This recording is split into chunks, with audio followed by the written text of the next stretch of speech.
ಮಳೆ ಕೊರತೆಯಿಂದ ರೈತರು ತೀವ್ರ ಸಂಕಷ್ಟಕ್ಕೆ ಒಳಗಾಗಿದ್ದಾರೆ. ಹೀಗಾಗಿ ಬೆಳೆ ಪರಿಹಾರ ನೀಡಬೇಕು ಮತ್ತು ಜಿಲ್ಲೆಯನ್ನು ಬರ ಪೀಡಿತ ಪ್ರದೇಶ ಎಂದು ಘೋಷಿಸಬೇಕೆಂದು ಆಗ್ರಹಿಸಿ ಕೊಪ್ಪಳ ಜಿಲ್ಲಾ ಆಡಳಿತ ಭವನದ ಎದುರು ಜಿಲ್ಲಾ ಬಿಜೆಪಿ ವತಿಯಿಂದ ಅಹೋರಾತ್ರಿ ಧರಣಿ ಸತ್ಯಾಗ್ರಹ ಹಮ್ಮಿಕೊಳ್ಳಲಾಗಿದೆ.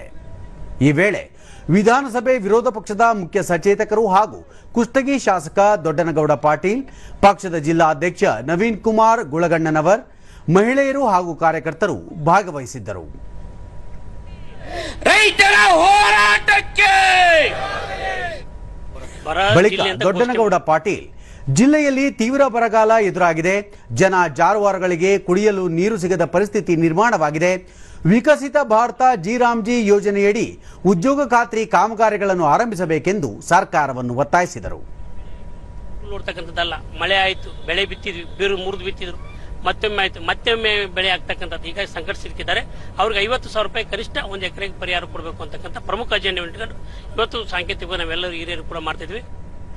ಪಕ್ಷದ ಕಾರ್ಯಕಾರಿಣಿ ಸದಸ್ಯ ಡಾಕ್ಟರ್ ಬಸವರಾಜ ಕ್ಯಾವಟರ, ತುಂಗಭದ್ರಾ ಜಲಾಶಯದಲ್ಲಿ 40 ಟಿಎಂಸಿ ನೀರು ಇದ್ದರೂ ಜಲಾಶಯದ ಎಡದಂಡೆ ಕಾಲುವೆಗೆ ನೀರು ಹರಿಸದಿರುವ ಕ್ರಮ ಸರಿಯಲ್ಲ ಎಂದರು.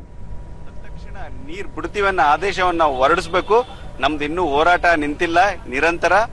ಇವತ್ತು ಮೀಟಿಂಗ್ ಮಾಡಿ ನಾಳೆ ಏನೇನ್ ಮಾಡ್ಬೇಕನ್ನ ಒಂದು ಎಲ್ಲಾ ಹಿರಿಯರು ಸೇರ್ಕೊಂಡು ಒಂದು ತೀರ್ಮಾನ ಮಾಡ್ತೀವಿ ಅದರ ಮುಂದಿನ ಹೋರಾಟಗಳ ಬಗ್ಗೆ. ಮಾಜಿ ಶಾಸಕ ಪರಣ್ಣ ಮುನವಳ್ಳಿ, ರೈತರು ಬಿತ್ತನೆ ಮಾಡಿದ ಬೆಳೆ ಭೂಮಿಯಿಂದ ಮೇಲೆ ಬಂದಿಲ್ಲ, ಸರ್ಕಾರ ಕೂಡಲೇ ರೈತರಿಗೆ ಪರಿಹಾರ ನೀಡಬೇಕೆಂದು ಒತ್ತಾಯಿಸಿದರು. 90,000 ಕ್ಯೂಸೆಕ್ಸ್ ಇವತ್ತಿನ ಒಳಗೆ ಮತ್ತು ಮುಖ್ಯವಾಗಿ ನಾವು ಇವತ್ತೇನು ಕೊಪ್ಪಳ ಜಿಲ್ಲೆಯನ್ನು ಬರ ಅಂತ ಘೋಷಣೆ ಮಾಡಿ ರೈತರಿಗೆ ಪರಿಹಾರ ಕೊಡುವಂತ ವ್ಯವಸ್ಥೆ ಮಾಡಿ. ಕನಿಷ್ಠ ಪಟ್ಟ ರೈತರು ಬಂದು ಕೇಳ್ರಿ ಏನಾಗಿದೆ. ಕೊಪ್ಪಳ ಜಿಲ್ಲೆಯಲ್ಲಿ ಬಿಲ್ಕುಲ್ ಮಳೆ ಇಲ್ಲ, ನೀವಂತೂ ನೋಡಿದ್ದೀರಿ.